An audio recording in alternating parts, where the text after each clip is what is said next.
Look at here. I forgot what a long ass stretch this was. Look at here. Welcome home, brother. Welcome home, brother. I'm here with my longtime dear friend and colleague of, gosh, what? Almost 30 years, Paul Schaffranke. He's up from Biloxi. And while he was here, I wanted to get his take on a couple of issues. And Paul, I just want to tell you that it seems like every week I get an email or a Facebook message or a comment on one of our YouTube videos that goes, "What do you think of Fomenko? What do you think of Fomenko?" I said, "Well, I don't think anything of Fomenko." I hadn't really even heard of the guy. So, well, what does he think of me? You know, or what does he think of Paul? So anyway, I want to ask you, where does all this Fomenko crap come from? The revisionist of history. He discovered that from living in Russia that the timeline was all screwed up, and that everything we know about British history and European history is all askew, that it's all messed up. What happened there? I mean, is there like a double parallel timeline that somebody could feed off of, or what exactly? Well, the first time I encountered, it's actually called the New Chronology. New Chronology. The New Chronology, and I kept on seeing these ads on back in '07 on YouTube. Exciting new revelations, the New Chronology by Anatoly Fomenko. And every time I turned on YouTube, I kept on seeing seeing those advertisements. And you had to read 7 volumes to understand everything. There were 7 volumes that you had to read, thick books. And I just looked at it really briefly to say what the content is. And then when I started saying that Jesus lived 1,000 years, not 2,000 years, the statement that the ancient history, the Greek and the Romans were actually an invention of the Renaissance. The Mongols were actually Russians, and everything goes back to the Renaissance. That ancient. The British were actually the Turks. So all kinds of things, and Jerusalem was actually Constantinople. I mean, Moscow was actually Jerusalem. The biblical Jerusalem was the city of Moscow. I kept on reading that, so I kind of like laughed and, you know, I said, this is just ridiculous. And because I know ancient history, I've read all the historical books, I have a long family line, and I knew that the whole thing was ridiculous. But then, as recent as now, we keep on getting, what do you think about the New Chronology? What do you think about the New Chronology? And my answer is, I don't think anything of it. But I did want to at least give you my take on what made Fomenko, Anatoly Fomenko, what brought on this whole thing, and why did he even create this New Chronology? Why was there a discrepancy in the first place in his mind to create this New Chronology? And after doing some research, it turns out that he based his entire chronology on a paper written by a NASA employee back in around 1969 or 1970 during the height of the Cold War, and somehow the Soviets got that research paper, and Fomenko took it further to create his New Chronology. And the crux of that research paper was that, according to this NASA scientist who wrote this paper, that from 800 BC to 1000 AD, the moon spun 2 or 3 times faster around the Earth than it did after 1000 AD. And there's absolutely no proof of that. So everything that Fomenko based on his New Chronology is in the belief that the moon spun around the Earth during that time period of 800 BC to 1000 AD. And there's absolutely no proof. It's all ridiculous. So no reasonable explanation of what made the moon spin around the Earth 3 times as fast, and no explanation of what caused the moon to slow down. So why are they putting all this emphasis on this guy that wrote for NASA, which is no answers still available, and then aren't all these people like anti-NASA in the Well, first place, or conspiracists? All these people, I don't think these people know that the whole basis of the NASA research, of Fomenko's research, comes from a NASA scientist. And it was also at the height of the Cold War, where NASA, the CIA, and all them, they would write papers just to throw off the... Confusing propaganda. Confusing propaganda. They would write these ridiculous papers making believe that it was legitimate research, and they did thousands of them, and that was to confuse the KGB and the Soviets at that time. You know, so they said, oh, this sounds really good, we take it, but it was just propaganda that they wrote exactly, you know, for the espionage. And this is what Fomenko based his whole research on. And it's big now. He's an internet sensation. He's the whole thing. There's so many people right now, and individual researchers that are taking this a step further. And one of the arguments, what is one of the arguments you've had, you know, trying to support Fomenko's theory? You said one guy emailed you back something. Well, they use a lot of it to the flat Earth stuff to support the Fomenko, and it's just a bunch of crap. And then they'll accuse people like me and you of not knowing our history, that we've just fallen for some scam. But I got, 1,000 books sitting right over here of history books, classical history. These people obviously have never studied classical history, and they never ever studied the chronology of all the popes and all the Benedictines all through the ages that they've kept pretty good records of. I mean, and are they using astronomy to trying to back up Fomenko? I guess to some degree, the stars, that the stars were a different alignment. Or something like that. I don't know. And now I want to shift gears, and I want to talk a little bit about another internet sensation. And I'm going to put some links down here concerning some of the people that are promoting Joseph Scaliger.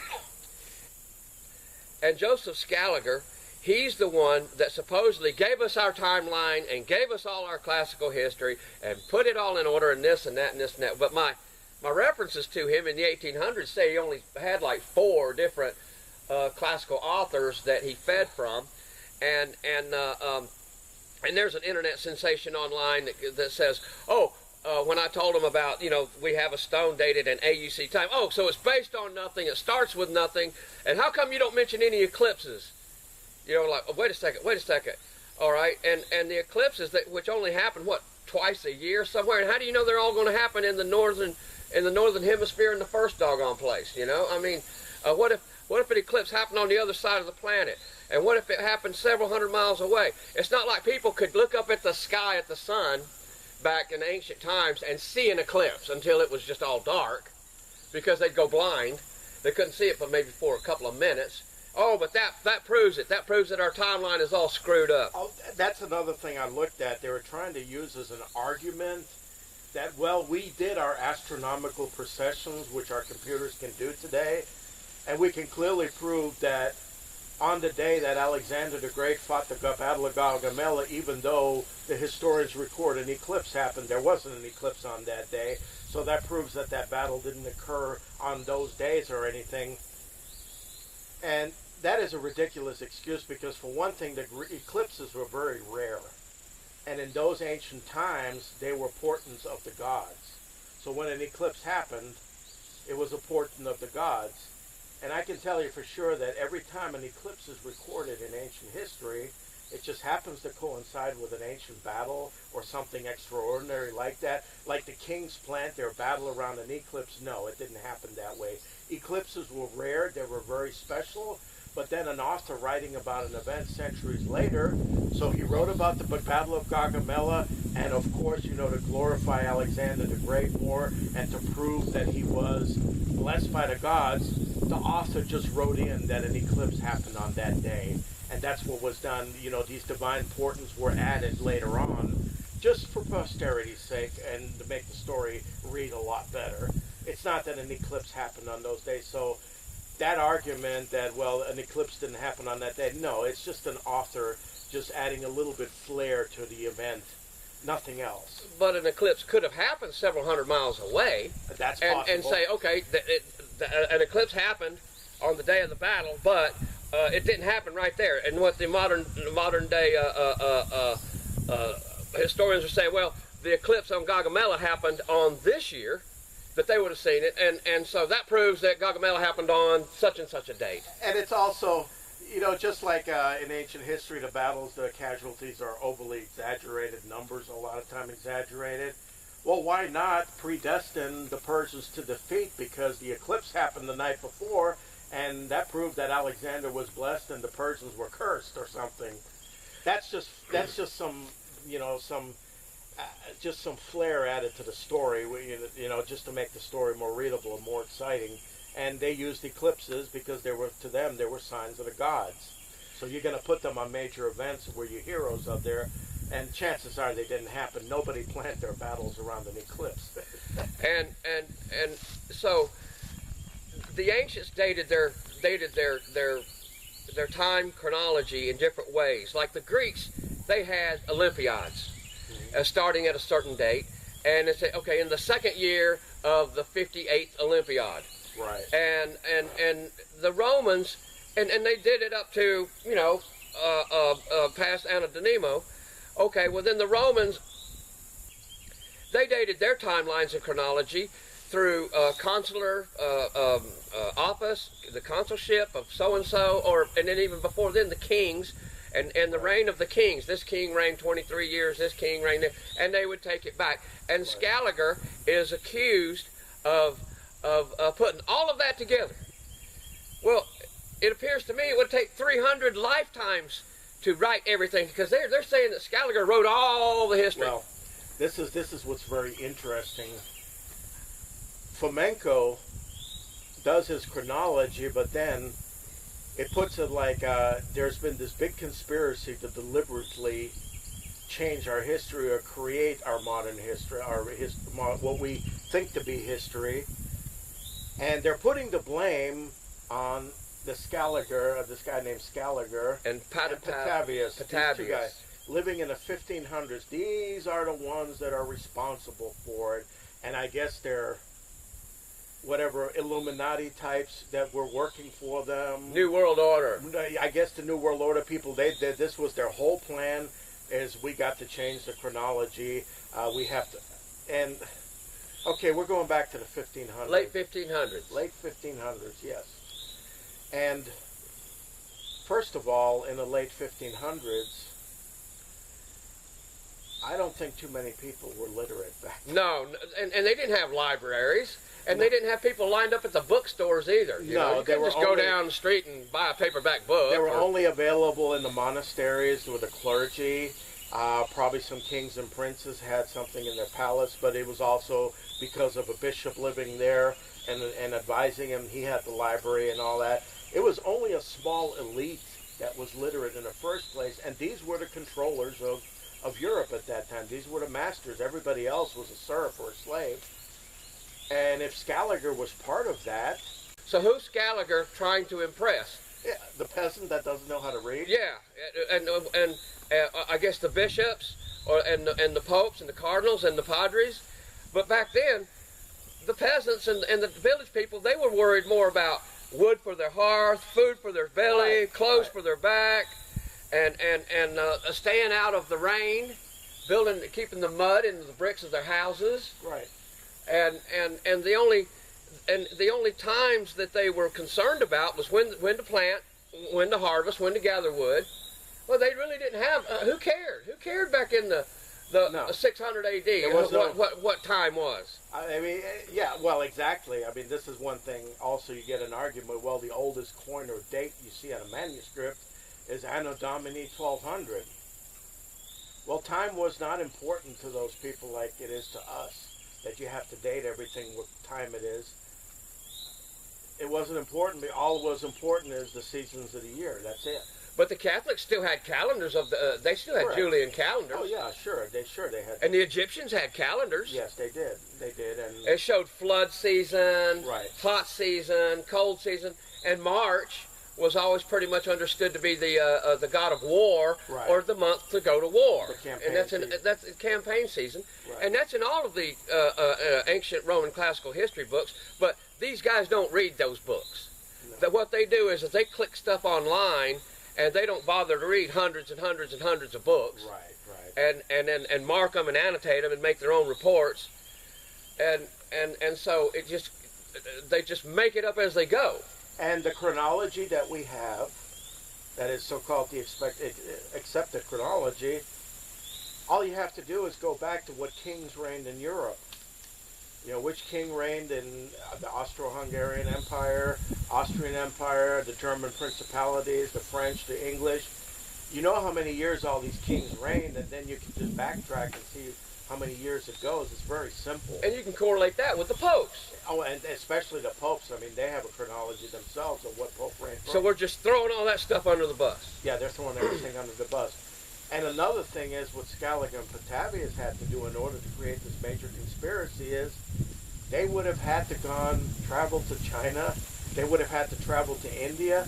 They would have had to consulted a bunch of emirs in North Africa and in the Muslim world. And the Persians. And all of them, they would have had to conspire together to create this new chronology. They'd have had to go to the temples of Mongolia. Everywhere. So that's what Scaliger and Petavius did. They got on their horses, or what? They didn't have trains then, and they didn't have email back then. Well, I mean, the credit that they're given, they would have had to have very fast internet to accomplish what they've been accused of. And they'd had to have been able to type real fast too, instead of dipping the quill into the ink. I mean, these guys. If actually it was true what supposedly they did is to alter the history and all that, these two guys would have had to have supersonic internet, to be able to reach out the entire world and create this world. Copy machines. With the Chinese emperors, with the Indian Maharajas, with the Muslim emirs and all that, they all would have just had to conspire. Books together. on demand. And I guess that a lot of the modern influences and the modern things that we take for granted, such as books on demand, they just assume that they had them back in the late 1500s, early 1600s. From the way some of these people are talking about this events, obviously they must think that they had internet back then. But he had to have gone to Persia, and then I guess he went to India and got with all the went to all the Hindu temples and said, okay, you've got an extra 1,200, 1,400 years of time in your timeline. You need to readjust your chronology and make it like this. And then he went to China and did the same. And then he also went to Japan. He'd had to go to Japan. Okay, he would have had to, yes. And then told them the same thing. Got with their elders and their historians and said, okay, you've got too much time in your timeline here, but you need to do classical history like this. And then he'd have had to. They'd had to go back to the chroniclers of Genghis Khan. Oh, yeah. And then they'd have had to go down, as they came back through, they'd have had to go down to Mecca and Medina and dealt with those Muslim scholars there. Yes. And all those, they said, listen, you've been writing in Arabic for 500-600 years now, and you've been chronicling all of your emirs and imams and prophets and everything like that. Well, Muhammad, he wasn't around in the early 600s. He was actually around in what, 1200, 1300? Oh, I guess I don't know what the chronology, what this new. It's just one of those make it up as you go. You can put them in any year, but I mean, in order for that to be true, what they claim happened with Scaliger and Petavius, they would have had to do exactly the things you just described. Right. It had to have been all encompassing. It's the same way with the flat Earth, the flat earthers. The flat earthers, the internet phenomena of flat Earth. And I can't show. I show in my shrine video my round Earth theory, where all the ancients knew that the Earth was round, and the Egyptian calendar was based on the Earth revolving around the sun. Absolutely. It wasn't any other way. Fomenko chronology that he lived around the Renaissance, and that didn't happen 300, like in our time, 330 BC. He totally ignores. Wait a minute, the Persians and the Indians write about Secunda. That's who they call him. Yeah. And when he reigned, and they have their empress, the great Chandragupta, who came right after Secunda, and then later on the great emperor Ashoka, the Maurya dynasty, and they tell you exactly how many years ago that happened.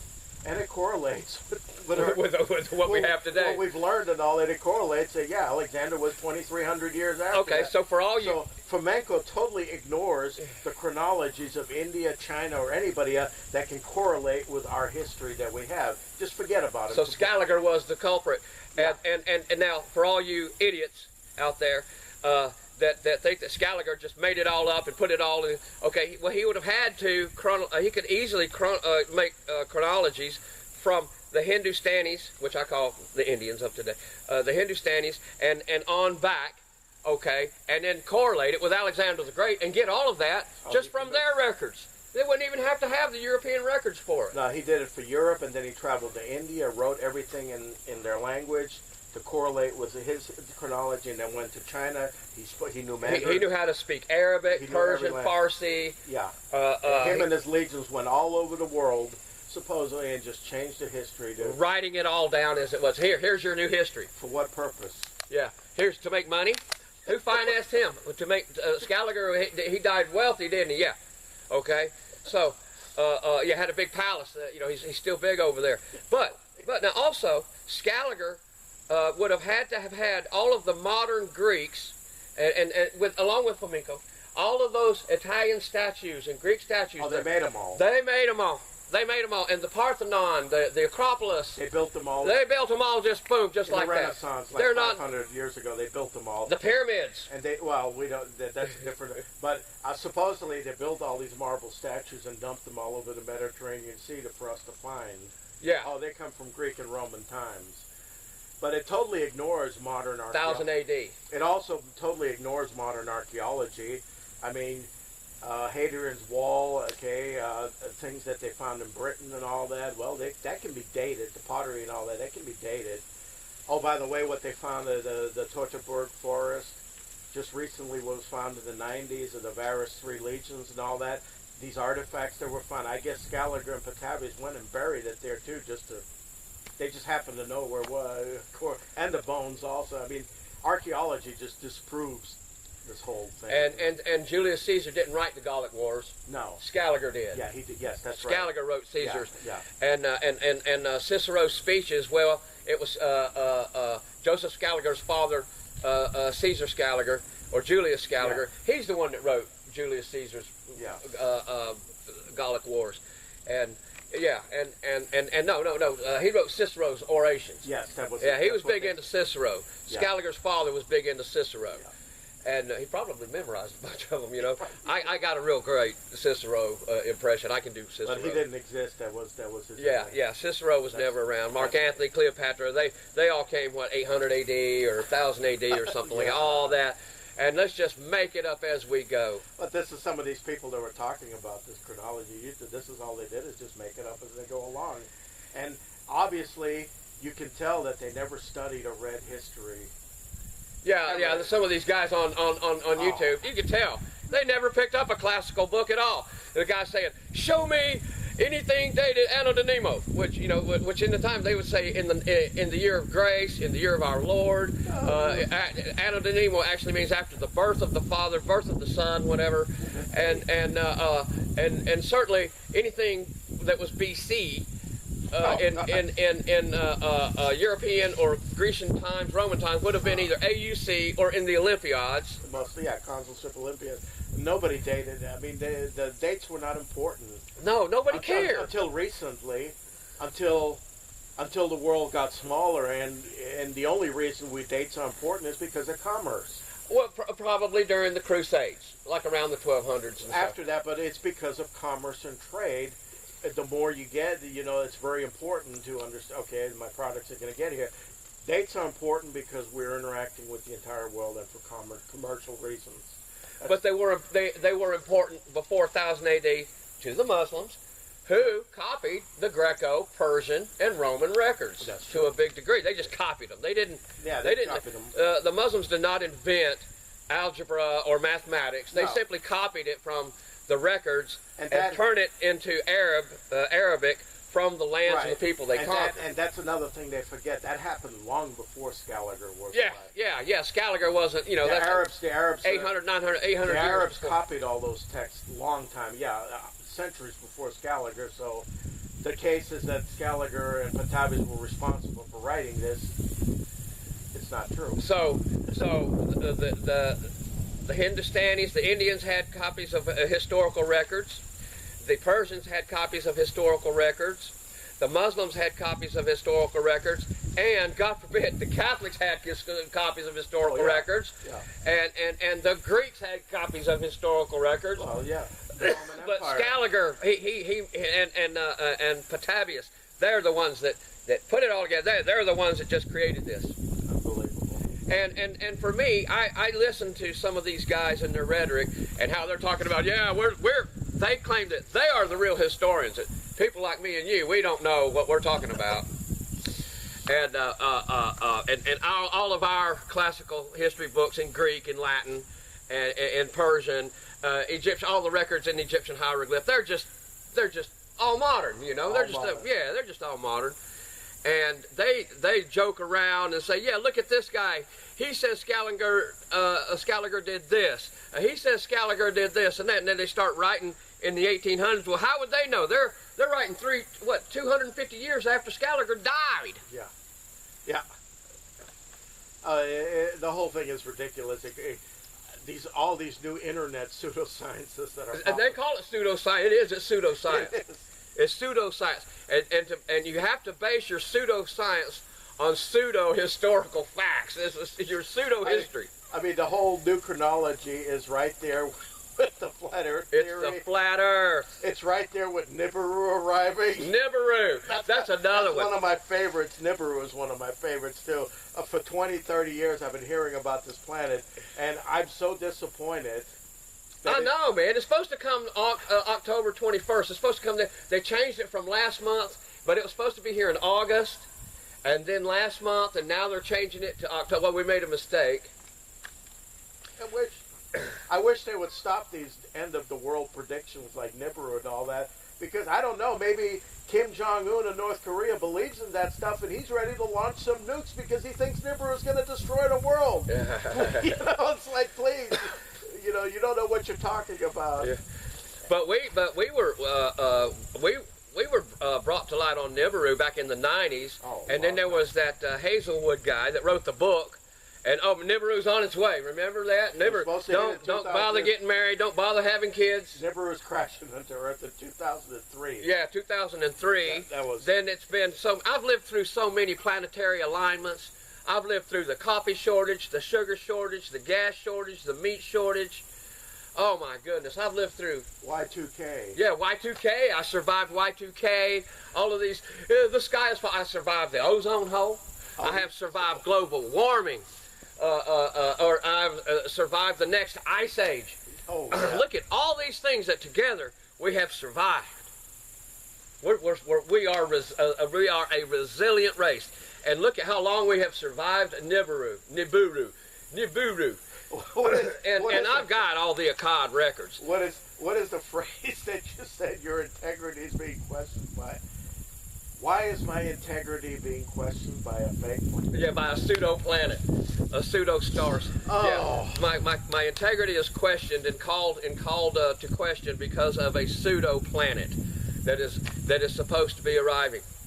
And I'll just go ahead and mention, I've got in my library here maybe 2.5 book feet of Akkad, which I may do a video on.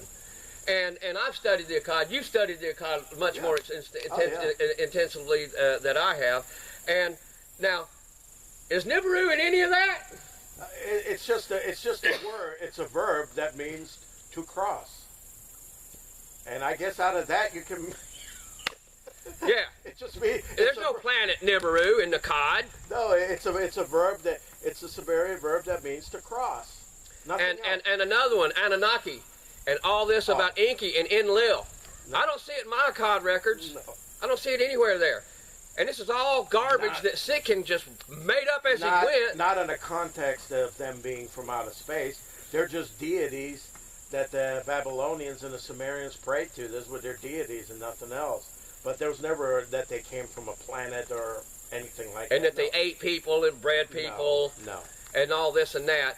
And now back 20 years ago, you couldn't say anything bad about Sitchin. You couldn't. Oh man, you couldn't get any speaking gigs or anything. And now we're not worried about it because we don't get speaking gigs anyway.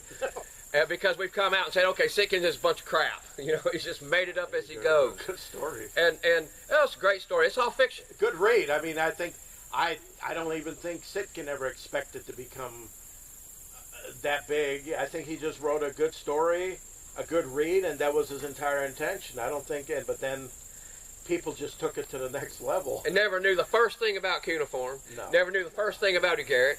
No. Throw a cod out the window. No. No. But now he is like. But now you can find online other people that have come out and said that that have stated that Sitchin was, you know, a fraud, a hoax. Oh, yeah. But then some of their own theories are just so far out in left field. Woo, woo. I mean, the internet is just loaded with them. Sitchin was just a good read for fun. That's all it was. Not to be taken literally that some planet's going to come your way and all that. No, it was just a good read. It was entertainment. That's all. But for some reason, there's a big portion of our modern society that they love the next calamity. Oh, yeah. They want to see mayhem. They want to see a catastrophe that causes chaos. People love a catastrophe. People love chaos. I mean, I myself, I like watching the hurricanes and the tornadoes. Well, they're bad enough. We like to see stuff that, you know, where these are the real ones, and we don't have to worry about fake planets. Yeah, we don't have to worry about fake planets. We got enough hurricanes coming. Yeah, we got hurricanes that wipe out so much civilization that's on a yearly basis. That's on a yearly basis that happens. You know, it's like we don't have to worry about other things. There's plenty here. And the flat earthers, while we're talking a little bit about them, I still challenge them to show us a picture or some kind of evidence of underneath. I mean, I wouldn't think that a blowhole that went through just went all the way into space, that you could just make a hole and just come out the other side and see Venus or something. Well, I don't know. I guess they have this circular, and the Antarctic ice shelf is supposed to surround the entire... Surround all the landmass. Surround all the landmass, so you can't go through. But what's underneath? I guess just a bunch of rocky... And I just ask them, explain sunrise and sunset, because I've got friends on the other side of the planet, in Australia, Singapore, and, you know, in different places, and the sun is... we will be night here, and there will be sunbathing in the sun over there. Well, how does that happen, flat earthers? And another thing is they say, oh, the moon is an artificial light, like it's an LED. LED. It's an LED. And well, how did it get so many holes in it? How did it get so many holes in it? Now, another question that I've got is, how did all of those craters get created on the face of the moon that faces us? How did they come in and get between Earth and moon and then shoot up into there? How did they get there? How did that happen? Why didn't the Earth grab in all of those comets and meteors? Very good question. So how does... There's a lot that we just will never know. No. But it's just what is out on the internet and these new pseudosciences, and they're only possible because of the internet. Yeah, that's right. Nobody, they wouldn't pass anything. Nobody would invest any money to publish that guy. But you can just put that out on the internet, and then you get invited to speeches and all that, and then all of a sudden... And there's so many of them. There's this Richard Guy, Carlson. You got all these people that put out all this stuff that's just absolute garbage. I'm looking at these invitations to these conferences, and none of these people would have been invited to any conference prior to the internet. No, correct. Because they wouldn't have anybody listening to them, but because you can just put out anything you say, and there's so many, the majority of the population is still, even though it's literate, it's still very ignorant, very low, poor education, all that. They just eat that up, and they support these people. And they'll find some rock out in Montana or Washington State. Oh, that proves it. That proves the ice ages, or that proves this, or that proves that. They'll find some little titulate item that they can twist and make support their theory, their crazy theory, and say, oh, that proves it. Oh, sure. That proves it. That proves it. It's just so much out there. It's so much out there that's just ridiculous, and please don't ask me. No, that's why we don't get invited to these lectures, because we would be sitting there telling the guy, you're full of mud, dude. Can you prove anything you say? Where's that guy, that Farrell guy? Can he prove anything he says? And there's so many of them that they're on the radio. They do these 2 or 3 hour lectures, and they write on the board. They'll show you these slides, and they'll prove it. They just make it up as they go. It's the same thing. Don't listen to these people. You know, get some of the older books if you want to know something about Mexico or these cultures that they call the Mayan and all that. Go down and check the place out yourself. Yeah, you'll see. Don't listen to some nutcase on the internet that talks about. Go check it out yourself. There's a lot of older books written about it. It's good stuff, but I mean, read the books. Yeah, read the books. That's something nobody does, read books anymore. I mean, there's still public libraries left, and there's still some very good books in there. I mean, go to your public library, grab a book, and read it. Don't just Google it. Yeah, and if you can, get a book that's printed before World War II. Oh, preferably, absolutely. Preferably before World War II. Yes. Well, thank you very much, Paul, You're welcome. for your time. Appreciate it, and maybe we have educated somebody. Well, it was a good time, you know, just to inform people of what the state of information and education is. You really have to go through with a comb because there's a lot of garbage out there. Well said. A lot of garbage out there. I mean, the internet is fantastic. It's great. The knowledge, if you want, I mean, I love it. If I need to do a repair in a vehicle, something basic, you know, I can go and watch a video and learn from a mechanic. You know, for these things, it's very good. For recipes, all that, and the classes, online classes are fantastic. They're good things to take. But then there's a lot of information out there that's just bad. Yeah. And for us, we are historians. We have read all the books prior to the internet. We can tell you. We can tell you what is good. Our research predates the internet. Yeah, our research predates the internet, so we can basically tell you, no, this is purely internet era material that cannot be backed up by any facts. You know, and that's what's important to state. Thank you. Thank you.